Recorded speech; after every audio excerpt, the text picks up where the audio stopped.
This is the dawn of the AI VC ecosystem, investments, innovation, and industries.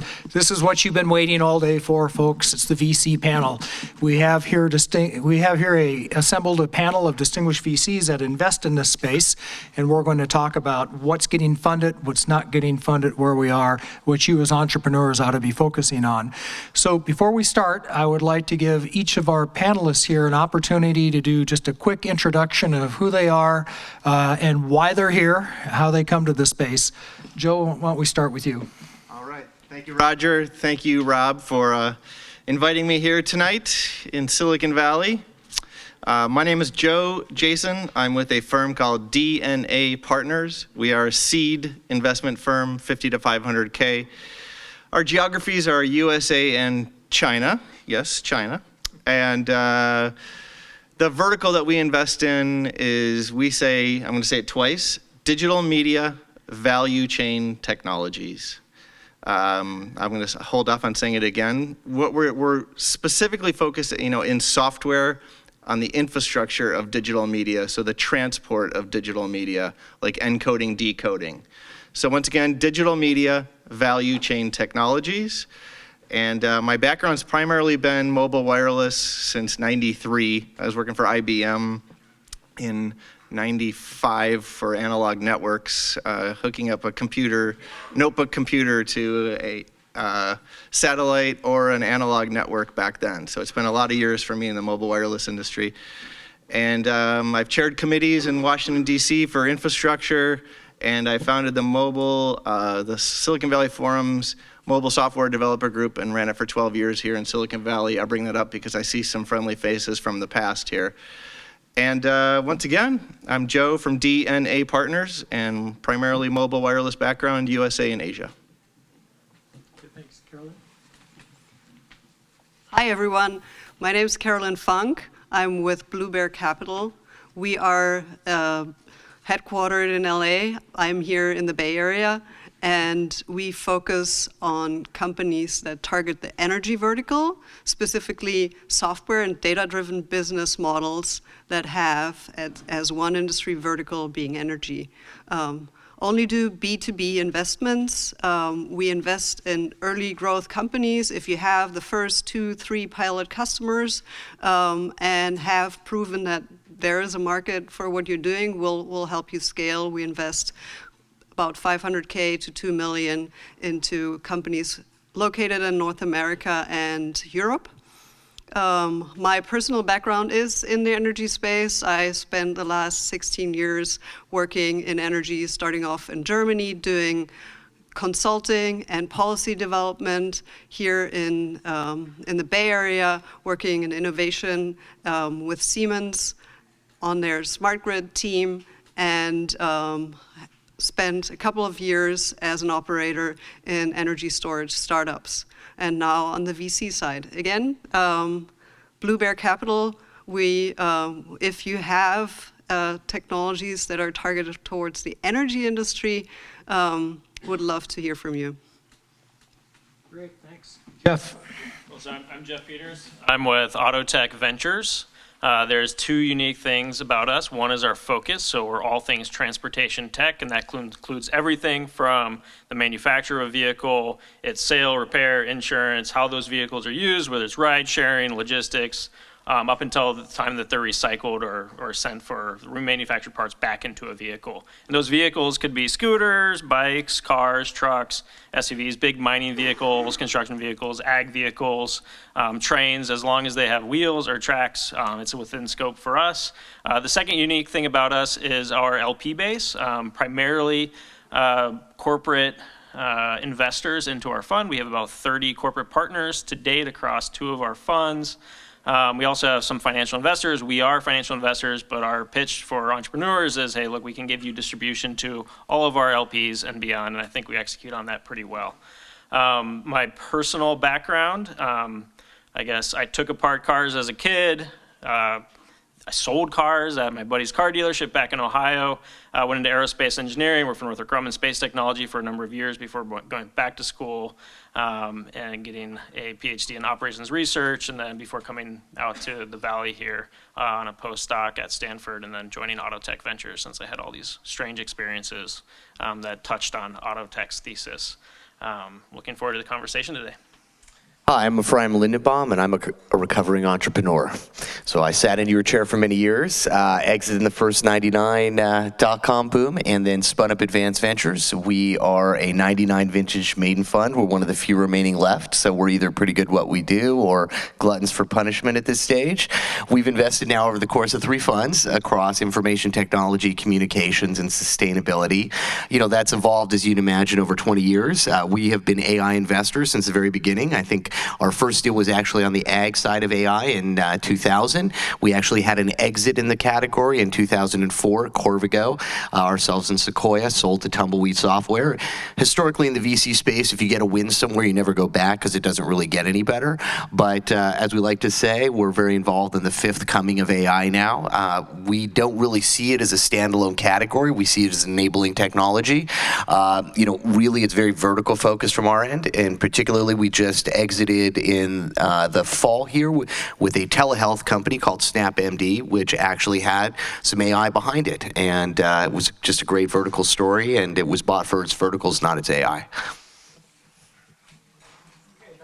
Thanks very much. And I'm Roger Royce. I'm the founder of the Royce Law Firm, business, corporate, and tax firm.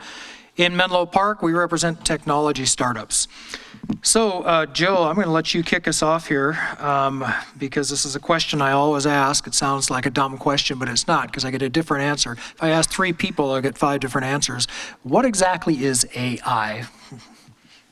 The definition of AI. Okay. My definition is, and I remember I'm only one person on planet Earth. My definition is an algorithm that learns by another algorithm, or an algorithm that learns by a human being. But you know, primarily created by a human being. So that's pretty broad. So your investment thesis, if you're investing in AI, that sounds like almost anything. Well, I think AI has a tendency. To me, it's over 30 years old. It's just an acronym iteration.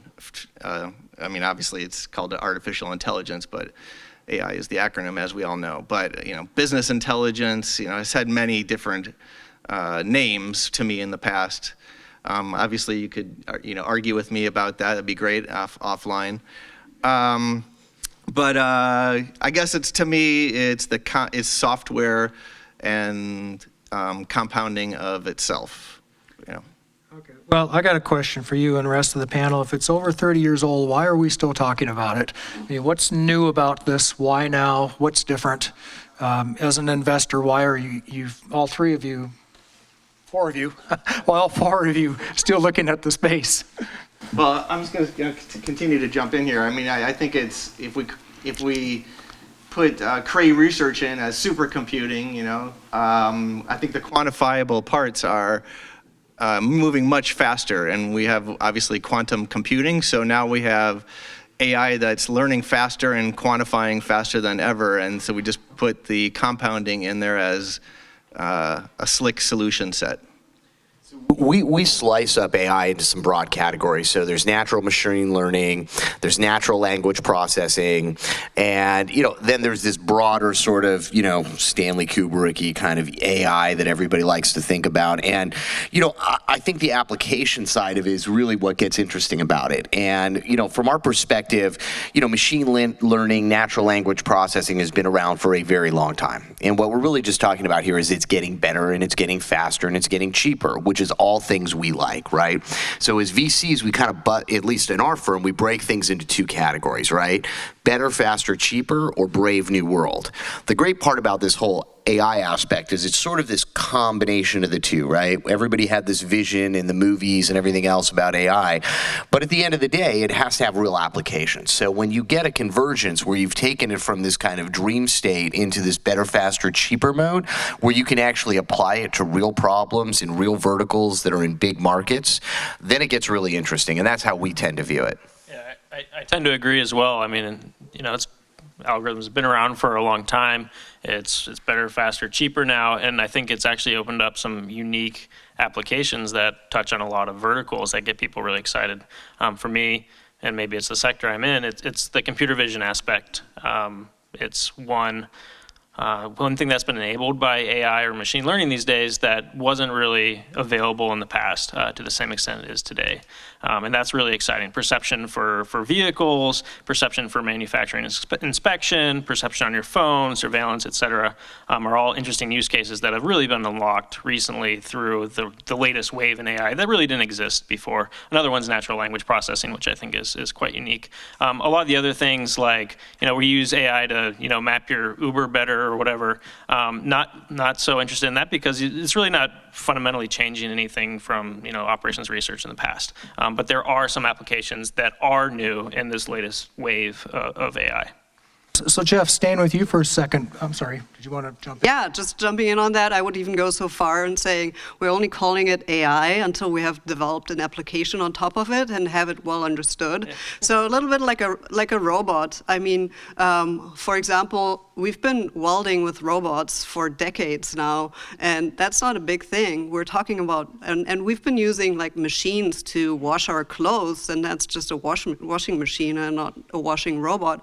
We're still talking about the folding robot until we have that, hopefully sometime soon. Then it will just be the clothes folder or whatever you call it. And I'd say I think, like, for example, Rob, who's sitting at the back and organizing this whole event, he's probably used some AI following up with all of us and checking that we read our emails. And I think that maybe some automatic responders. So we don't call any of that AI because it's well understood already. So my hypothesis would be if it's still a black box and we don't really know what it's doing, then it's AI. Well, let's talk about the use cases that might not be so obvious. Carolyn, your fund invests in energy. You said, how is AI used in energy? What is it doing right now, and what is it going to do you think? So, energy is an interesting. A little closer to the mic. Energy is an interesting industry because we are all using electricity every day and driving around our cars and. But it's still in the early stages of really collecting all this data. So I would say in energy we're just scratching the surface where we have the data to run AI on top of.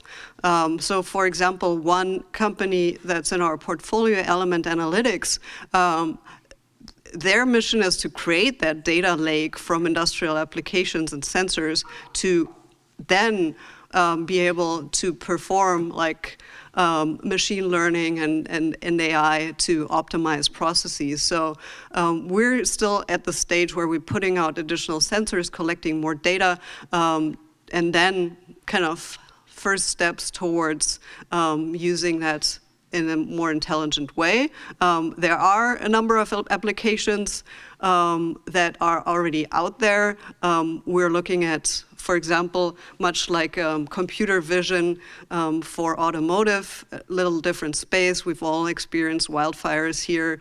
A lot of that is due to utilities actually not knowing where trees are growing. That's a great application for AI. We can see that through computer vision. We can predict how a tree grows pretty well. So they're like first good applications, but still nascent. And Jeff, I was about to ask you the same question. I mean, where, other than you used an example of maybe Uber using AI to map a route or something, how would it be used in transportation tech?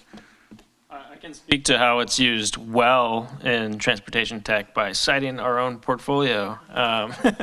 So manufacturing inspection. So you can think of, and computer vision has existed in manufacturing for a long time. You have giant companies, Cognex, Honeywell, that make these cameras, but they're really looking at deltas and large-scale production runs. Like this widget looks different than the last widget, there must be a defect of some sorts. Now what you can do with deep learning or AI is look at any feature in an image, label it, train it, and then identify that going forward. So think of metal stamping.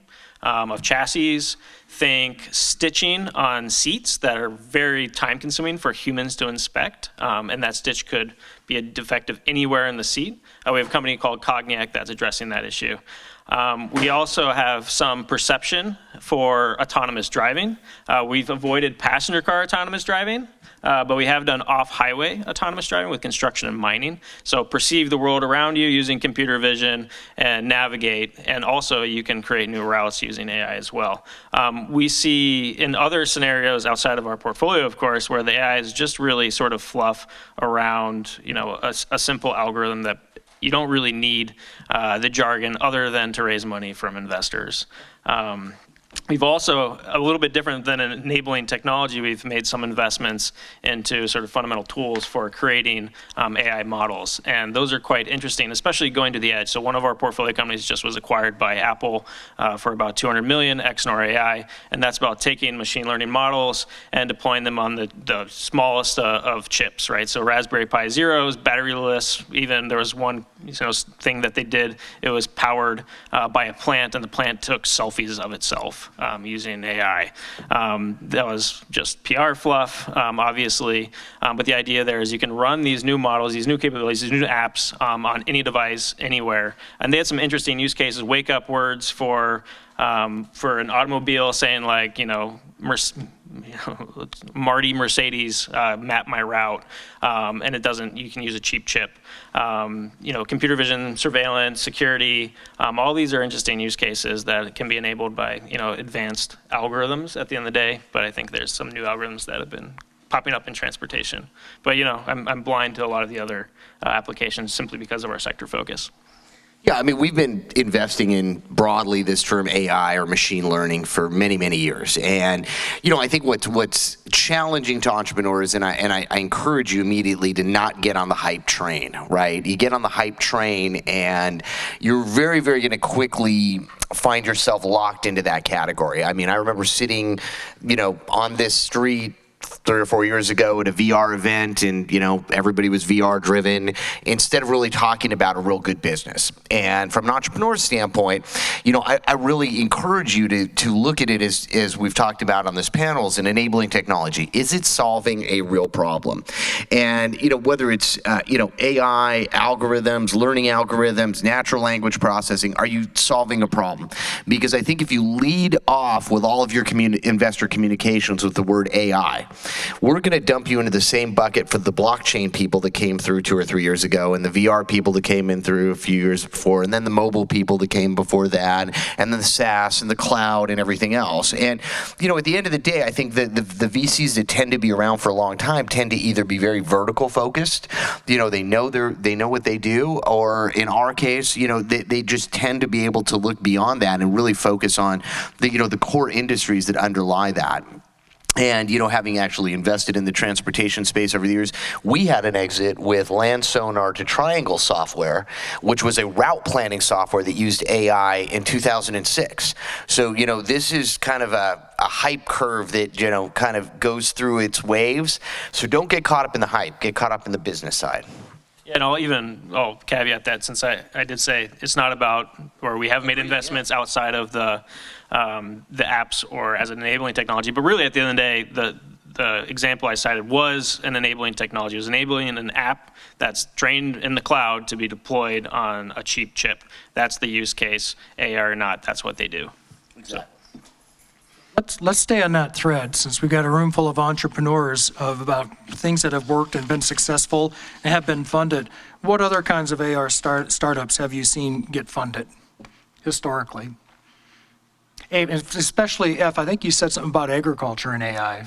Yeah, well, we've sort of looked at this machine learning space for years and years. I mean, when I was an entrepreneur in the mid-'90s, we were using this for advertising technology, video compression algorithms. I mean, we've been doing this forever. I mean, the real issue is, where does it stick? So, we started with an ag tech-based startup in 2000 that unfortunately was caught in the dot-com boom and was a victim of the fact that at that point agriculture was not really computerized yet, or more importantly, there was no connectivity.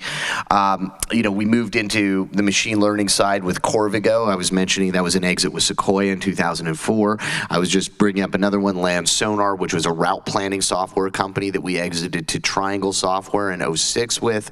And we can just kind of keep going down that. There's always been, I think, in most of our companies that, have had a software side, some level of a learning algorithm, right?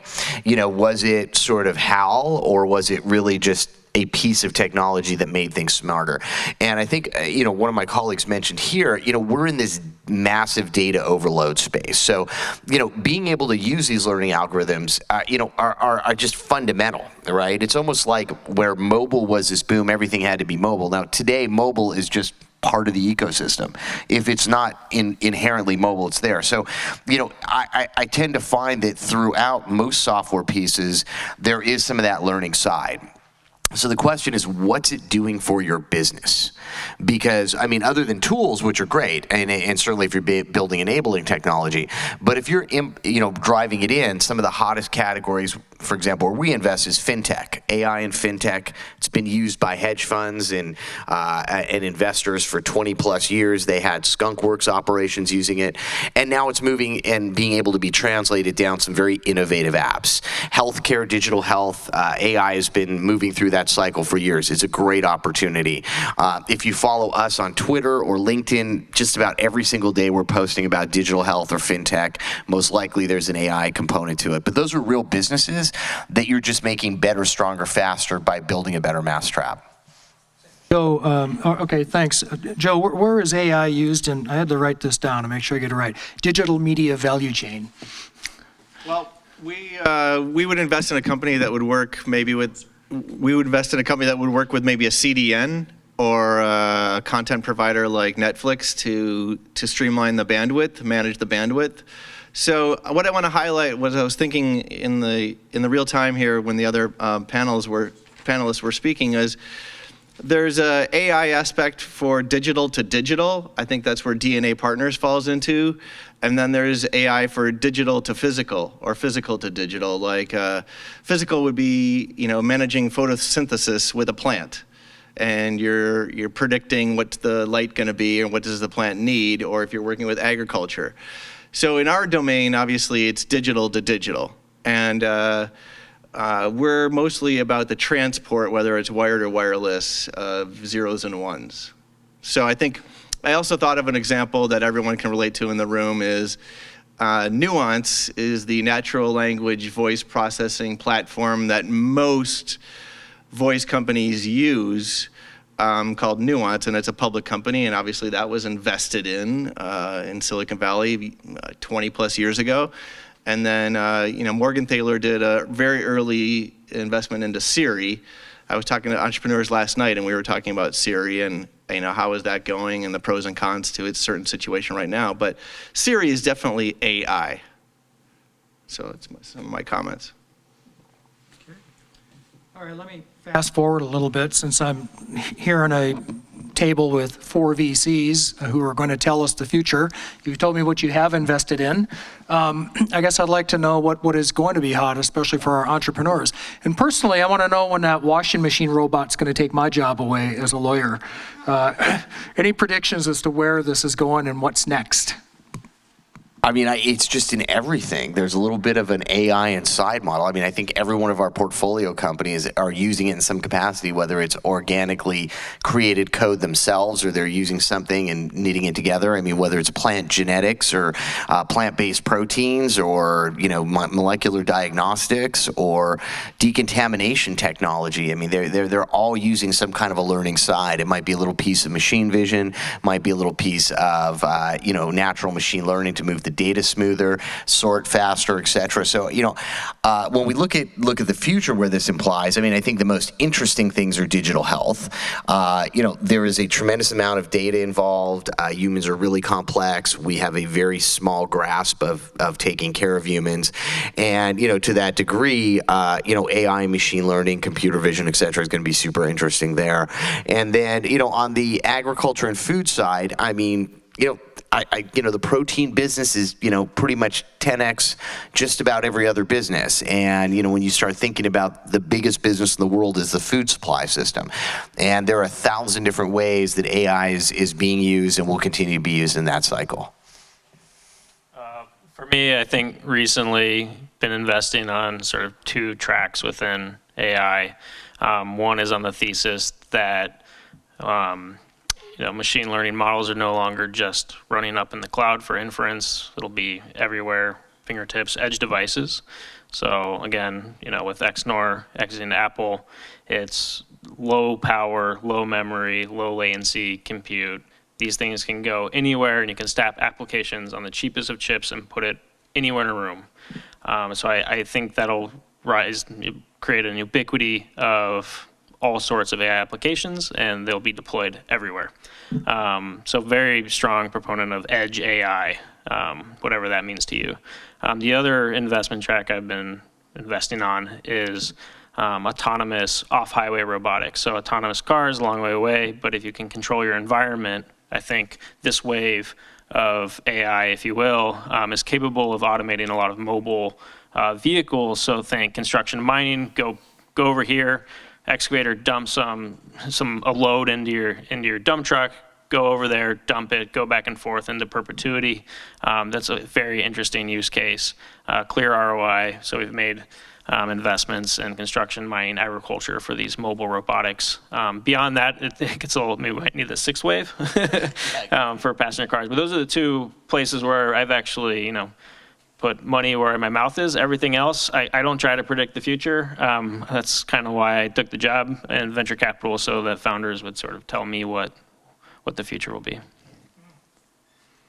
Yeah, I think from my perspective, we heard a bit about this earlier today. The supply chain part, really, there is a lot of efficiencies to be had using smarter supply chains and automating more of that, and AI can be of huge help. Additionally, helping workers in the field. I talked about I talked about the vegetation management in the utility industry, and if you think today there are people out driving trucks looking at things, we can help them, and we can actually make their world a safer place if we know where to send them and we don't send them up random wind turbines or poles or whatever it is. So giving those field folks additional smarts on A, where they should be going, and B, what they should be seeing and looking at. And lastly, I think there's a lot of edge case, like analytics opportunities in the energy industry. Those IoT sensors that we are putting out in the field, being faster to kind of get to the intelligence from those sensors. It's at our fingertips. It's quite here, but it's not. We're still doing it. We're doing investments in that space for sure. Yeah, I'll just add to that. I think on the edge AI and what you're talking about, I think something what's quite interesting to me is software-defined sensors. So you have a camera, you can detect all sorts of whatever you want, right? Cat, dog, lever up, lever down, highly useful in a utility scenario. That's really interesting because you can have a sensor, reprogram it, it's a new sensor. Interesting idea. I think I'll bring in the tangible value chain here. For us, we look at AI in the software stack, whether that's a vertical look at it or a horizontal look. So I'll do the vertical. Obviously, we all know from being in Silicon Valley for so many years. But the horizontal aspect, if we're in a wide area network, metropolitan area network, a local area network, a personal area network, and now we have, if we want to say the edge is IoT. So all those touch points, whether that's wide area network mobile or wide area network landline, we want to be in those touch points to make the network go smoother. So that's why we invest in that. So infrastructure, software, and if we can invest in a company that can manage the bandwidth better and help a CDN or help out a Netflix end to end, that's where we want to be. So that's what I mean by vertical stack and horizontal value chain. F, you said something a minute ago that's been bothering me. So I'm going I to usually do. circle back to it. You said that company, because we have a room full of entrepreneurs, and I was going to ask how they should approach you with their company that uses AI, and you said, don't lead with I'm an AI company. That sounds like I'm a .com or I'm a VR company or whatever else. I'm a blockchain company.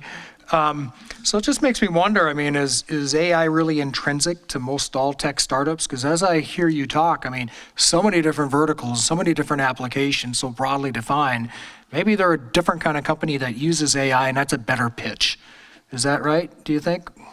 Yeah, it's a tech, if you're solving a real problem, your job as an entrepreneur is to try and use this innovative and the best possible technology to solve the problem.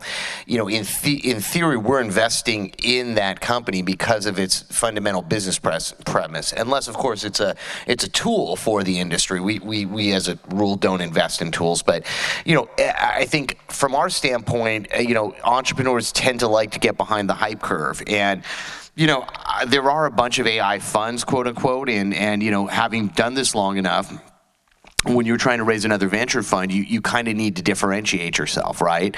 Ideally, you end up like Autotech with a bunch of people who really know what they're doing in that space and they're very focused. But oftentimes it's, if you're kind of crowd surfing the broader space, you kind of get behind IoT or VR or AI or something like that. And, at least what we've seen in the Valley, these things tend to ebb and flow. So to Roger's point, if you lead off with AI, that's just not interesting. You don't lead with AI. You tell me what problem you're solving, and then you tell me you've got some really novel tech that may have some AI in it, and that's how you're solving it. I wholeheartedly agree with that notion. I do too. It's a little bit like if you were coming and saying, hey, I have this company and we have some data in the cloud. That wouldn't get anybody really excited. But 7 years ago, like every deal we saw started with cloud.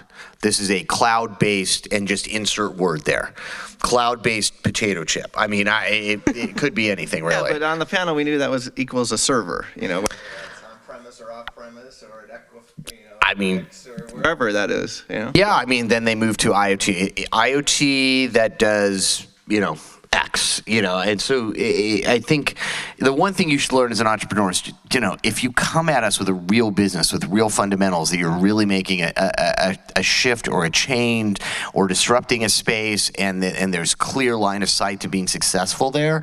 The joke that we had, because, and this is a great story about AI, when we had Corvigo, and I remember, Sequoia came in and they were doing their due diligence, and the founders refused to share due diligence without an NDA. And, usually VCs, we don't want to sign an NDA. It's a big, hubbub and so on.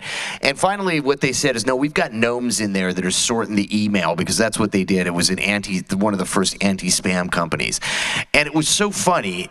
And conceptually, that was about as much knowledge as many of the people that were starting to do the due diligence had at the time about the AI. Could have been gnomes in there, could have been hamsters, could have been anything, right?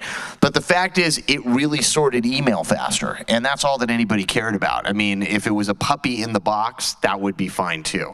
So, again, don't get caught up in the hype around calling it AI. Get into the hype of being better, faster, cheaper, or doing a Brave New World solution and making a difference.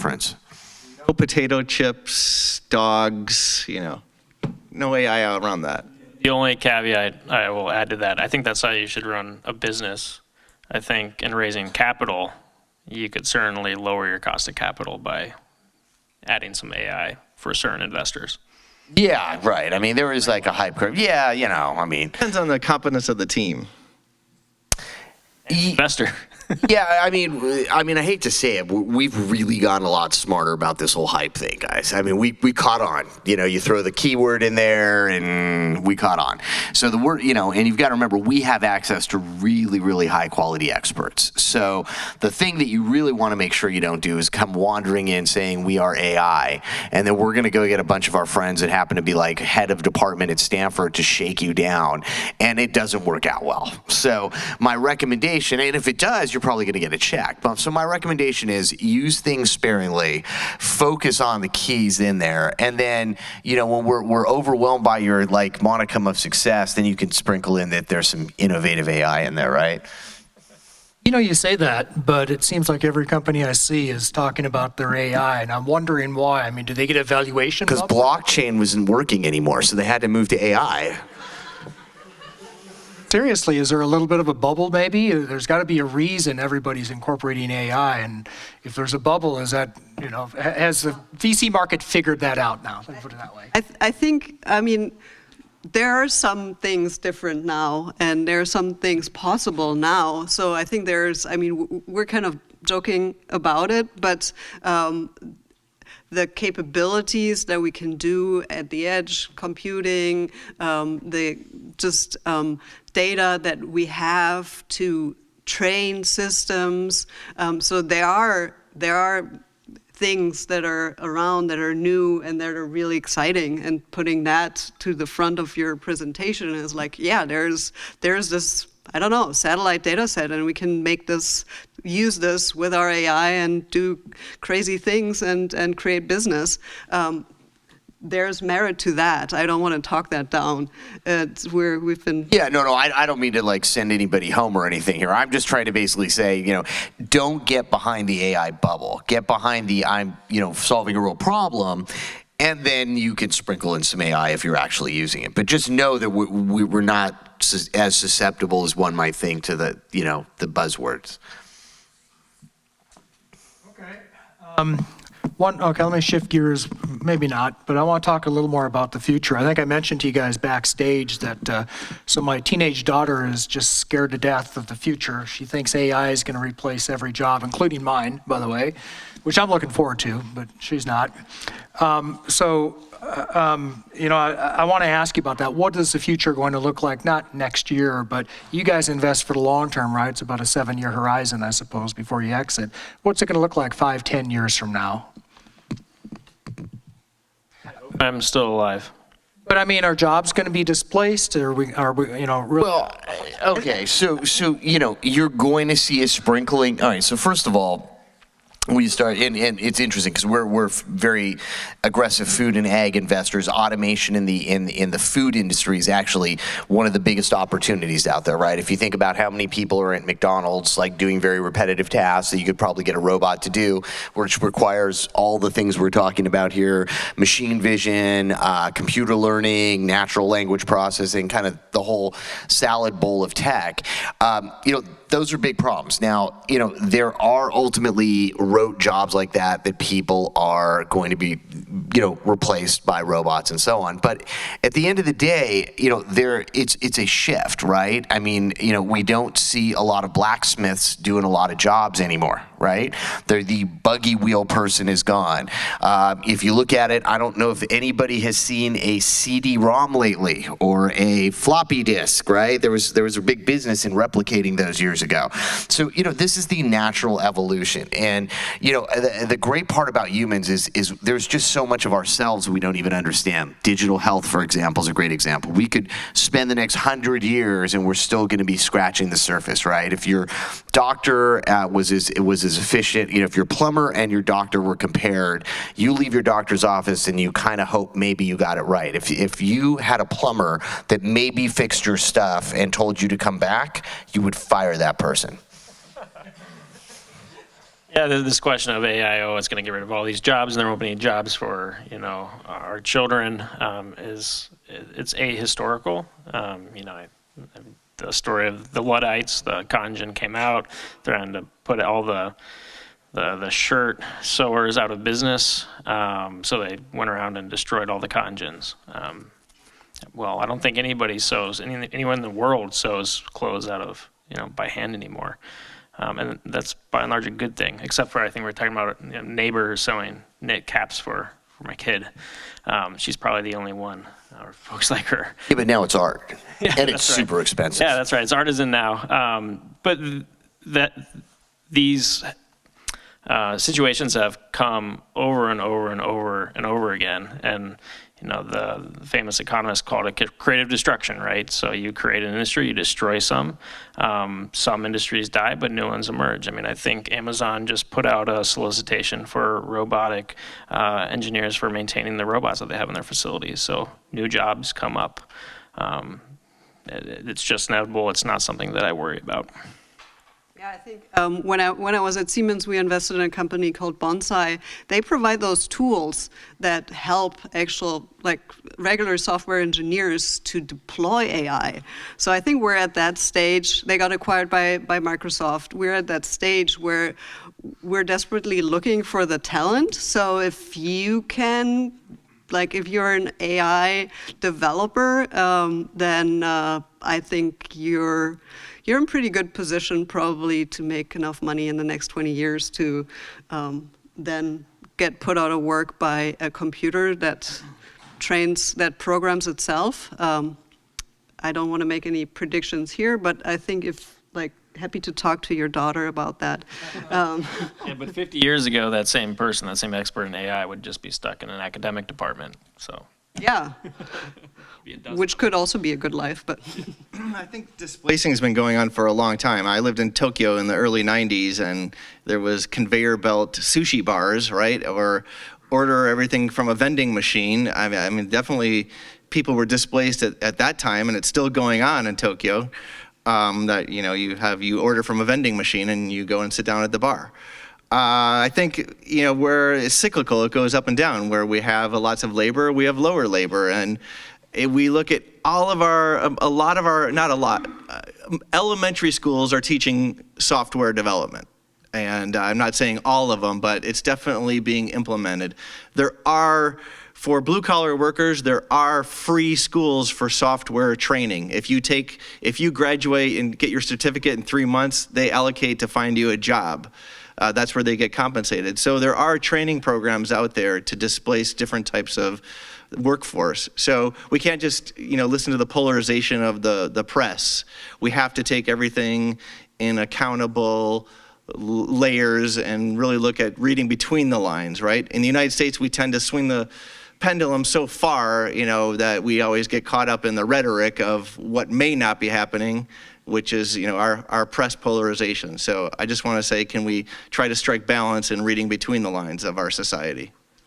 One area I'm really worried about is robots writing news stories and creating news, or not robots, bots, and AI. So AI creating fake news, I think that's what I'm much more worried about than taking our jobs. Well, family values and implementing common sense. Okay, we've got about 15 minutes left. I'd like to open it up to questions from the audience. Anybody have a question right here in the front row? I just want to challenge your last statements about AI not displacing people. In the past, the advances were mechanical. They replaced mechanical tasks. So like you say, I'm sewing by hand, I'm sewing by machine. But there's always this idea that judgment was an exclusively human preserve, and that even at low-level tasks, even if I'm working at McDonald's, I'm judging whether the burger is done. That was a human-only task. And all those people will be displaced. There's a lot of people who simply don't have the capacity to learn, to become a coder or to become an AI expert. And maybe we live in this little bubble where we just think everyone is going to be like us, and they should. All right, so I have a good answer for you. I'm just going to stop. So, all right, so robots, AI, etc. One of the biggest problems with robots is they need grease for their joints. And it's surprising, but it's a huge business opportunity. Someone actually pitched me on that, and I wish I could invest because it's actually one of the best ideas. That all of these, variants of robots, Google X uses tons and tons, by the way, of these grease that go in there. So while you took away the person's job who had judged the doneness of the burger, that someone is going to actually have to do that seemingly basic job of applying grease to the robotic joints. So these jobs are changing. I mean, and so the question is, would someone be more interested in watching a burger flip in, all the fumes, or would they be more interested in putting grease there, or, some cleaning the lenses of a computer vision? It all sort of sorts out in the end. I think you're right, and I don't think the argument here is that jobs won't be displaced. It's simply that they'll be sort of shuffled around. So some jobs will end and new jobs will begin. And over the long term, I think it's a net win for the economy. Society, I'll just take it separate.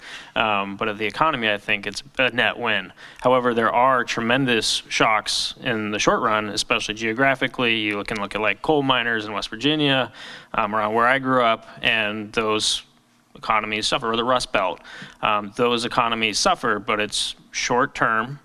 It's one generation, and over the long term, it's a net win for the economy. And I want to say something. I don't mean to be esoteric any of this at all. I want to be well grounded in this statement, is that the United States is known for innovation. We are a young country. We innovate, we invent, and we export. That's what we're good at. That's why we're the largest economy in the world. We're still $8 trillion more GDP than China. So we invent and we export. So I think we can invent new jobs. We always find a way to get through it with our status quo. Following up on that, I mean, do you guys think about that as you're making investments? Do you think about the social impact, or is it just all ROI? Yeah, we do. I mean, probably around Fund 3, we started thinking about, could we get a little altruism in there with our greed? And, we started with a sense of a sustainability, which, doesn't always ring dollar signs. But, that's why we've moved into categories like the food system, like alternative proteins, like plant-based foods, things like that, where, not only we very good at it and seem to make a fair amount of money, but we also are making positive impact. So, there are lots of ways to do that. Our digital health companies, gave rural people access to medical care they wouldn't have. I mean, kids with, extreme conditions that travel 600 miles from, rural areas to go see a specialist, with a combination of IoT, mobile phones, and some AI built in and everything else, you're now able to get that expert at the Mayo Clinic to see someone that's, outside of Boise and be able to deliver that kind of care. So that when you sell a company like that, you feel really good, but you also feel even better that you helped a lot of people in the process. All right, I want to put my money where my mouth is. We're called DNA Partners because we invest in people. That's our tagline, and we invest in the entrepreneurial spirit of your DNA. So it's not about ROI. It's about making a decent economy. It's about making a decent living. It's about making a decent world with ethics and values. Obviously, those are subjective, but... Yeah, and we track greenhouse gas emissions. Obviously, that's the starting point, but also other ESG kind of markers. Next question. Questions? Well, while we're waiting, I've got one. Carolyn, you said something about the talent. I wonder, is there enough talent out there in this space? Do you perceive that you said something earlier that just made me wonder, made me think that maybe you think there's a need for more people that have more talent in the space. Did that get so, right? I mean, a big shout out to anybody who is looking to apply, however you want to call it, AI, machine learning, advanced smart technologies to the hard industries.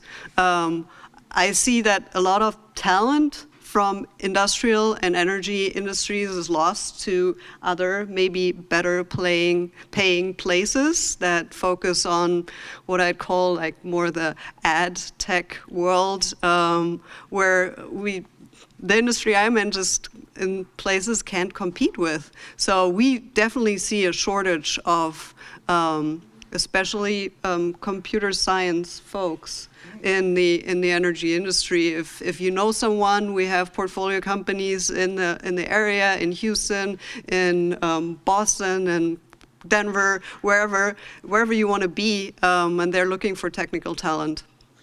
Yeah, and I just wanted to make sure we're not bumming anybody out here. I mean, I think at the end of the day, what we're trying to do is add value. And as you know, investors, I think one of the important things is we know you all came here because it was an AI conference.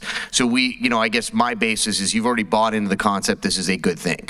So now what we're trying to, at least in my case, is trying to do is apply a layer of additional logic to that thesis, right? A logic that says, how am I going to apply it? So that when you do come to us, you don't get shot out of the water because the first word we see on the deck or on the executive summary is AI, right? We want you to come and say, we're solving this problem. And then you can tell us how you're solving it. And if there's some AI in there and it's super unique, then, again, that's a huge differentiator, which is one of the core things we look for to invest. So creating the differentiator, whether it's tech or market savvy or AI, they all need to be present. Hey, questions right here in front. There's a lot of talk about jobs being replaced, and there is a focus on physical jobs. Like a person, like I think you just described about the burger flipping robot, and doing all that stuff. From the auto tech, we've understood that what is so easy for a human is very complex for a robot, especially when you put that in the real world. So do you see that AI is actually solving more problems on the digital side, not in the physical world? It's really more about analytics, data analytics, and decision making, as opposed to putting bots and more intelligent bots that are replacing jobs in the physical, mechanical world?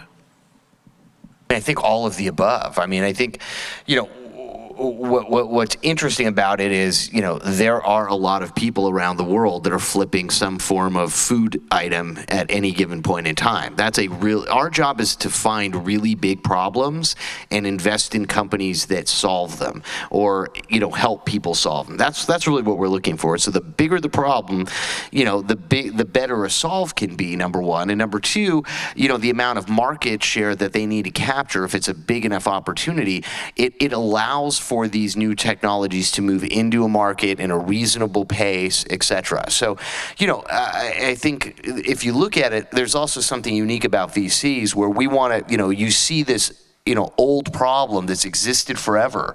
And we sit around going, gosh, someone really needs to come up with a great solution for that. Now, sometimes it's wonky, like the pizza robot. We're like, that was a bad idea. But, when you get repetitive tasks, which really aren't great for humans to do because it's not really healthy and it's not good for their bodies, then it's a good solve, or hazardous task, especially when you look at energy and other industries. Yeah, on the digital side, I think you're right that most of the companies or solutions have been really solving digital problems. I suspect that's largely because they know how to buy and use these solutions. It's selling tech to tech almost. But I think, at least thesis here at Autotech and probably for energy as well, and other physical, industries, that's going to change. And tech will soon be bought by those industries. And those are perhaps a little bit more worrisome, since those industries aren't, as savvy buyers or users of those technologies. Questions? Well, while we're waiting, Joe, I got one for you. I notice you do quite a bit of work in China, or you used to.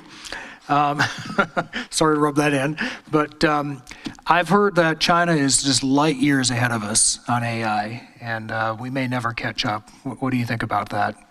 I'd say the press is highlighting it and polarizing it. I'll use that word a lot for this answer to the question.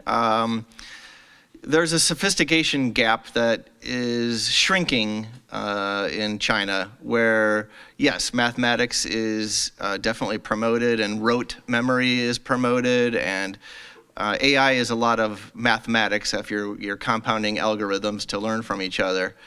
I think that China tries to be the biggest and the best, and that's a great goal to strive for, and we did it in the 70s.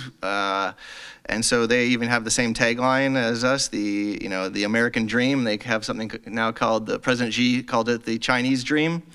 So if we look at the actual AI versus AI right now, I think in us creating mathematic algorithms, we are leading. But if we look at 2 to 20 years out from now, they're going to be able to compound the algorithms that we create or that we co-create with them, because they'll be able to have a larger volume of data to compound those algorithms.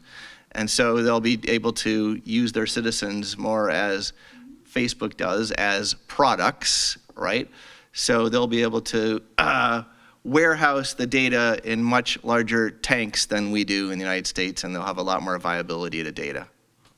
Yeah, I have a little bit different, I have an add-on thesis to that as well. It's not quite as deep or intelligent as what he was saying. It's a little more along the lines that we shifted a lot of the jobs we didn't want to do here, whether it's injection molding or using hazardous chemicals or sewing or creating fibers and, all kinds of things like that. We've sort of offshored that, so to speak, to China.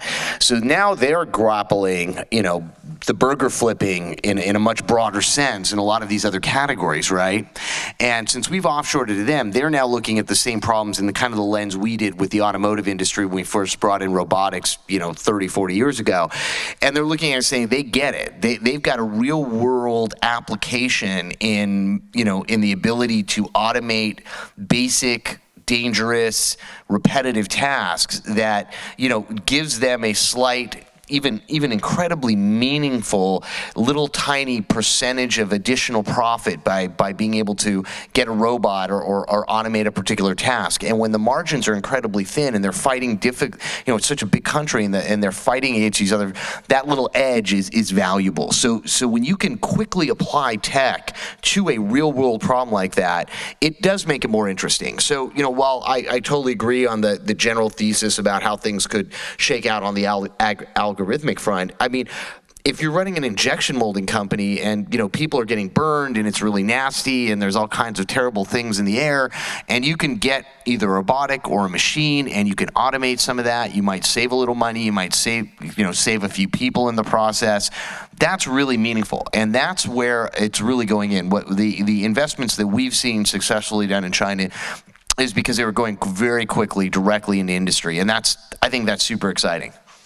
I do want to highlight something that piggybacks on both of our statements, is that China is prioritizing education and putting a significant amount of resources in educating their citizens in tier 1, tier 2 cities.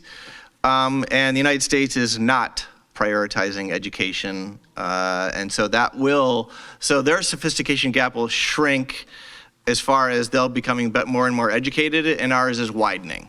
And so that's a very, very macro piece that I would love everyone in our nation to really notice, that ours is widening and theirs is shrinking when it comes to education. And then when it comes to privacy, obviously we know that one country is communism and one is not. Let's just phrase it that way.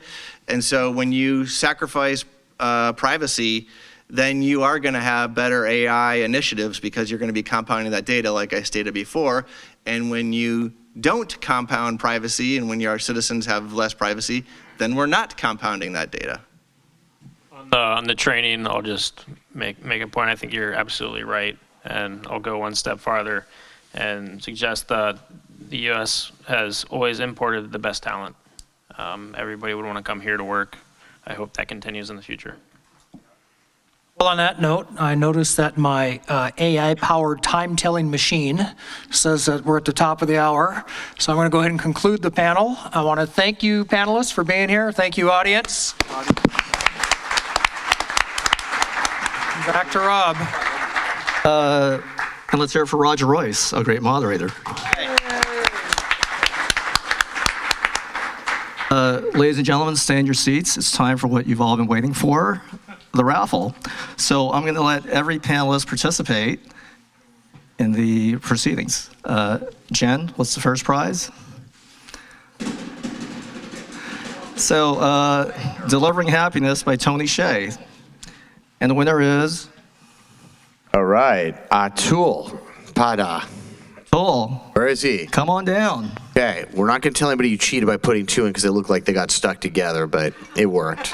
Well, don't put it back in. He's gonna Yeah, 2. win again if you put it back in. All right, Atul. Congratulations. Smile for the camera. We'll let it slide this time. Okay, Jeff. The next prize is The Start of You by by Reid Hoffman, founder of LinkedIn. All right. Matthew Waltrip. Come on down.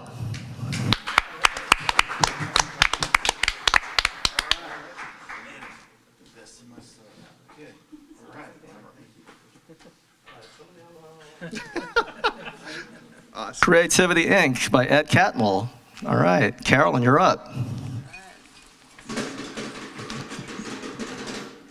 And the winner is Oh, I'm making it more exciting. Turning it on. Bradley Hofford. Come on down. There he is. Hey, Brad. Creative. Yeah, smile for the camera. Joe, this is for you. The 7-day weekend. All right, Sunday weekend. 7-day weekend. Kazuya, Haso, Zawaya. Come on down. Hajimashite. Congratulations. Enjoy your weekend. Smile for the camera. Japanese. Don't throw it back in. Oh, threw it back in. Copies of the classic by Roger Royce, Dead on Arrival. It's a classic. You ready? We have 2 of these. The first winner is, I know you got to put out your glasses, right? Drum roll, please. Alex Alex Malbach. Bach. Starts with a C.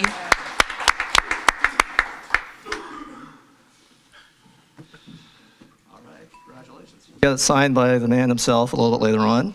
And so we have one more copy of Dead on Arrival. That's $15 on Amazon. I thought it was more than that. Anyway, Second winner is. drum roll. Drum roll. Where's my drum roll? Raghu Arahole. Come on down. Arahole. Did you say? Congratulations. So now it's time for the grand prize. It's from SAP. Pam? So tell us what it is. Oh, thank you. We have a signed helmet by Marquise Goodwin, San Francisco 49er wide receiver, and kick returner. Anybody want to put a card in that hasn't already put a card in? And the winner is? Jinx Spot. Jinx Spot. Come on down. Hey, Hey. remember you said you were going to win the prize. So close. Are you a Niners fan?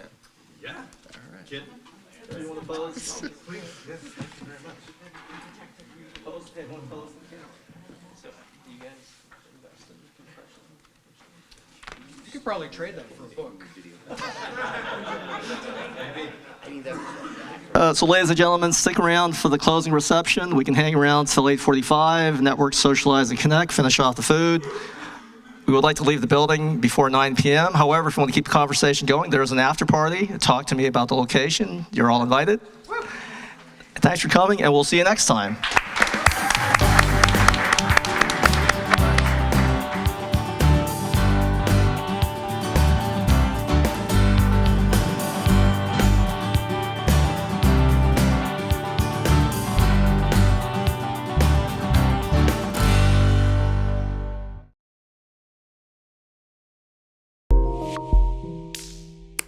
Thank you.